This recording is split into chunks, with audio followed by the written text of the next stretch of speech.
Hey everyone, आप लोगों में से भूत प्रेत की स्टोरीज़ कितने लोगों को अच्छी लगती है? कमेंट करके बताइए। भाई मुझे तो स्पेशली हॉरर मूवीज़ देखना और भूत प्रेत की कहानी सुनना बचपन से ही बहुत अच्छा लगता है। ओके, तो आज हम एक ऐसी स्टोरी पढ़ने वाले हैं जिसका नाम है हॉन्टेड, और ये क्लास 8 इंग्लिश कोच बुक का 3rd चैप्टर है। और इन्होंने इसे लिखा भी बहुत ब्यूटीफुली। इसमें बहुत सारे ट्विस्ट भी है जो कि मैं आपको अभी नहीं बताऊँगी, बिकॉज उसे जान लेने के बाद आपको स्टोरी सुनने में अच्छा नहीं लगेगा। तो चलिए हम इस स्टोरी को शुरू करते हैं। इससे भी पहले अगर आपने अभी तक स्टडी टेबल को सब्सक्राइब नहीं किया है तो सब्सक्राइब करिए, बिकॉज आपको यहाँ पर रेगुलर वीडियोस मिलते हैं। अगर आपको पर्टिकुलरली कोई चैप्टर समझना है तो आप मुझे कमेंट करके बता सकते हो, मैं उसके ऊपर वीडियो ज़रूर बनाऊँगी। चलिए हम इस वीडियो को शुरू करते हैं। देखिए, सबसे पहले ये जान लेते हैं कि इस स्टोरी के राइटर कौन है। इस स्टोरी के राइटर है हैरी स्टॉबीज़, और ये एक कंटेम्प्रोरी अमेरिकन राइटर है। कंटेम्प्रोरी क्या होता है? उस टाइम से रिलेटेड का। और ये रहते कहाँ थे? वर्जीनिया में, और ये जगह का नाम है Charlottesville. Okay, and he is the author of several novels and short stories. इन्होंने बहुत सारे नॉवेल्स लिखे हैं, शॉर्ट स्टोरीज लिखे हैं, and he also rights amusing poetry for children. और स्पेशली बच्चों के लिए ना बहुत हंसाने वाले और बहुत प्लीजिंग पोएट्रीज ने लिखे हैं। In haunted, Toby's presented an interesting ghost story with an unusual twist. तो आज जो हम पर्टिकुलरली चैप्टर पढ़ने वाले हैं हॉन्टेड, इसमें टॉबीज ने कुछ अलग ही तरीके के इंटरेस्टिंग घोस्ट रिप्रेजेंट किए हैं, और इसमें बहुत सारे अनयूजुअल ट्विस्ट भी है। स्टोरी के शुरू में देखिए हमें क्या डिस्क्रिप्शन मिलता है। In the town of Blaxley, Arkansas, there was a house that everyone knew was haunted. देखो, तो एक टाउन है जिसका नाम है ब्लैक्सली, और ये टाउन कहाँ पर है? ये टाउन है आर्कांसस में। एंड सभी को पता है यहाँ पर कि यहाँ जो घर है वो एक हॉन्टेड हाउस है। और ये घर कहाँ पर है? टाउन का बहुत ही ओल्डेस्ट पार्ट है, सबसे पुरानी स्ट्रीट है उधर, और सभी लोग इस घर को निगलेक्ट करते हैं बिकॉज सबको पता है कि ये हॉन्टेड हाउस है। कभी कभी ऐसा लगता है कि यहाँ से बहुत वंडरफुल स्मेल्स आ रही है, बहुत अच्छी खुशबू आती है। Issued from the house and filled the street. Issued means यहाँ पर इशूड हो जाएगा, मतलब घर से कुछ फ्लॉड आउट होना। हाँ, स्मेल है, घर से बाहर की तरफ आती है और पूरे स्ट्रीट में भर जाती है, खुशबू ही खुशबू। वाह, कितना इंटरेस्टिंग है। और ये खुशबू किस चीज़ की रहती है? खुशबू रहती है बेक्ड ब्रेड की। ऐसा लगता है कोई ब्रेड वगैरह कुछ बेक कर रहा है, और ये बहुत ही हेवनली ऑर्डर रहती है। ठीक है, ऑर्डर मीन्स क्या होता है? स्मेल, एंड हेवनली मीन्स बहुत प्लीजिंग यहाँ पर हो जाएगा।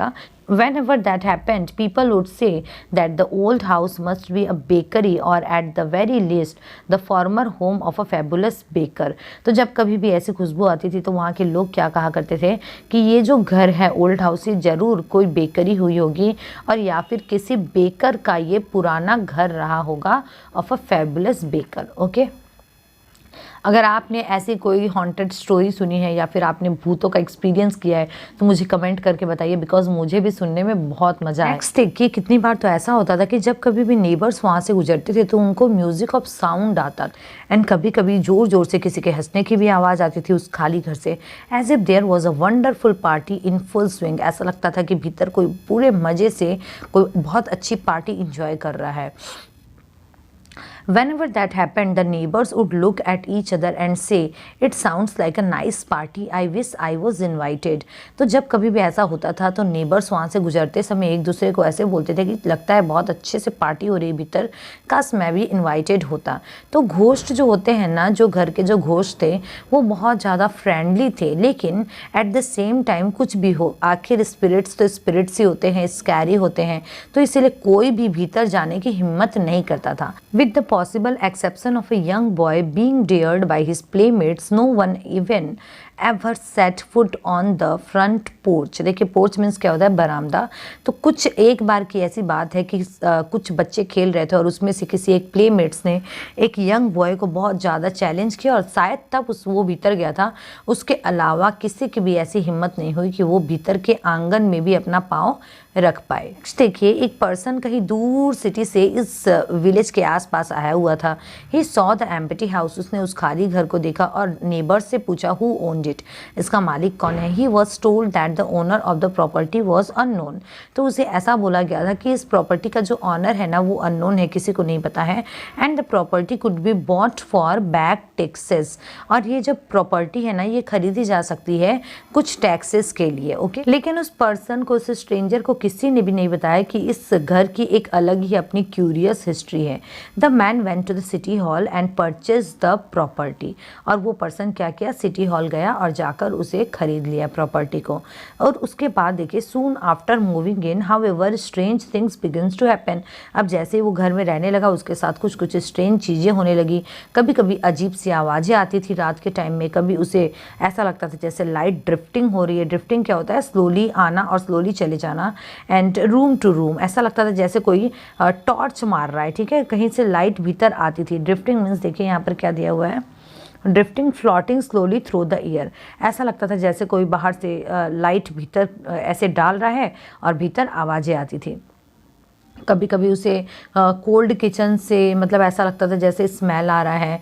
And worst of all the sound of a party when the new owners were are trying to sleep. और जब ये नए ऑनर्स जो थे ये सब जब कभी भी सोने की कोशिश करते थे तब उन्हें पार्टी के साउंड की आवाज़ आती थी, ऐसा लगता था जैसे कोई पार्टी कर रहा है। After a few days the man's wife declared. और कुछ दिन बाद उस मैन की जो वाइफ थी उसने डिक्लेयर कर दिया कि वो इस हॉन्टेड घर में किसी भी शर्त में रहने वाली नहीं है और वो अपने बच्चों को लेकर वहाँ से बाहर निकल गए। Before long the man gave up as well. और ज़्यादा टाइम ना बर्बाद करते हुए वो पर्सन भी हार गया। उसने स्ट्रेंजर ने भी सोचा कि बाबा यहाँ रहने में तो बहुत खतरा है। He was forced to find another place to live but he was angry at all the neighbours. देखो उसे बाहर रहने के लिए, दूसरी जगह रहने के लिए कुछ एक घर तो ढूंढना ही था, but at the same time जितने भी नेबर्स थे उन सबसे वो बहुत गुस्सा था।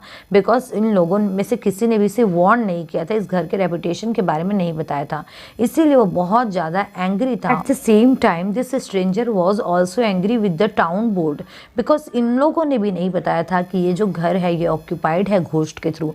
In fact he was angry at every one in the town for treating him so badly. असल में तो वो इस टाउन में जितने भी लोग हैं ना, जितने ऑफिशियल्स है जिससे उन्होंने परचेस किया, कुछ भी जो नेबर्स थे आसपास के, सभी से वो गुस्सा था बिकॉज बहुत सभी लोगों ने उसे बहुत बैडली ट्रीट किया था। उसे किसी ने भी नहीं बताया कि ये घर हॉन्टेड है। So he went to the mayor to complain and see if he could get his money back. इसलिए वो मेयर के पास जाता है और कंप्लेन करता है कि क्या उसे उसके घर का वापस पैसा मिल सकता है। The mayor refuse. लेकिन मेयर जो है रिफ्यूज़ कर देता है, saying he never misrepresented the house as anything it was not. तो वो क्या बोलते हैं कि आपको इस घर को इस तरीके से मिसप्रेजेंट नहीं करना चाहिए जो कि असल में ये घर है नहीं। अकॉर्डिंग टू देम दैट अगर इस घर में भूत है भी तो बहुत फ्रेंडली है, तो आप उनके साथ रह क्यों नहीं सकते हो। Just because the house is haunted he said does not mean you can't live there. तो उनका कहना है कि क्या हुआ अगर ये घर हॉन्टेड है भी तो इसका मतलब ये थोड़ी है कि आप यहाँ पर रह नहीं सकते हो। The trick is making friends with the ghost, learning to get along with them. तो अकॉर्डिंग टू द मेयर ये बात थी कि आप ये ट्रिक सीख लीजिए कि कैसे आप उन घोस्ट के साथ रह सकते हो। The man therefore went to the pastor of the local church and told him his problem. और इसलिए इस पर्सन ने डिसाइड किया कि वो पेस्टर के पास जाएंगे। पेस्टर क्या होता है देखिए, तो देखिए चर्च वगैरह का जो मेन होता है, जो मिनिस्टर इंचार्ज रहता है उसे हम पेस्टर कहते हैं। तो इसने डिसाइड किया कि पेस्टर के पास जाएगा और उसके बाद अपनी प्रॉब्लम को बताया। लेकिन पेस्टर ने क्या कहा, you have been in town for a month and only now when you are having a problem do you come and see me. तो आप इस टाउन में कम से कम 1 महीने से रह रहे हो और तभी मेरे पास आए हो जबकि आपके पास कोई प्रॉब्लम है। Well sit down and tell me what's on your mind. तो उसको बोलता है कि ठीक है कोई बात नहीं, आप बैठिए और बैठकर मुझे बताइए कि आपकी प्रॉब्लम क्या है। उसके बाद वो स्ट्रेंजर, वो पर्सन बैठ जाता है पेस्टर के पास और उसको उस हॉन्टेड घर के बारे में सब कुछ बताता है। पेस्टर जो रहता है village was considered as a wise man. तो ये जो पेस्टर रहता है इसको जितने भी विलेजर्स रहते हैं ना उसको बहुत वाइज मैन समझते हैं कि बहुत चालाक है और ये अपने कंजर्वेटिव रूल्स के लिए बहुत ज़्यादा माना जाता है। कंजर्वेटिव क्या होता है, जो एक ट्रेडिशन को पर्टिकुलरली फॉलो करते हैं उनको हम कंजर्वेटिव बोलते हैं। He wasn't open to new ideas but reluctantly he agreed to visit the house and see what the man was talking about. तो देखो पहले तो इसकी इच्छा नहीं थी लेकिन बाद में ये सब कुछ समझता है एंड उसके बाद एग्री हो जाता है कि ठीक है वो जाकर उसके घर को विजिट करेगा और देखेगा कि यहाँ पर क्या प्रॉब्लम है। स्टोरी कैसी लग रही है आप कमेंट करके बताना बिल्कुल ना भूलिए और साथ ही सब्सक्राइब करिए, शेयर करिए and also recommend study table among your classmates. Okay देखिए नेक्स्ट देखिए द मैन नेक्स्ट देखिए the pastor accompanied the man to the house. और उसके बाद जो पेस्टर था वो उस मैन के साथ, स्ट्रेंजर के साथ घर में आ जाता है। वो लोग घर तक पहुंचते हैं एंड पेस्टर को एक बहुत ही डिलीशियस स्मेल आती है। तो वो पूछता है कि ये वंडरफुल स्मेल किस चीज़ की आ रही है। तो वो पर्सन रिप्लाई करता है कि ये घोस्ट कुछ बेक कर रहे हैं। व्हेन दे गॉट क्लोजर, और उसके बाद जब वो लोग अंदर जाते हैं तो पेस्टर जो था वो रुक जाता है अचानक से and he turn to the man and inquired, और फिर वो उस पर्सन की तरफ मुड़कर वापस से एक क्वेश्चन पूछता है कि क्या आपने म्यूजिक सुना, क्या यहाँ पर कोई पार्टी इंजॉय कर रहा है। तो वो पर्सन रिप्लाई करता है that yes ghost having a party, ghost है ना एक्चुअली वही इंजॉय कर रहे हैं। उसके बाद वो लोग अंदर चले जाते हैं, looked around the empty house, और उसके बाद उस खाली घर को देखते हैं। पेस्टर जो है एक टेबल पर बैठता है और वो मैन जो है ना इधर उधर खोजता है कि अपने गेस्ट को क्या सर्व करूं। उसका गेस्ट कौन है, वही पेस्टर है।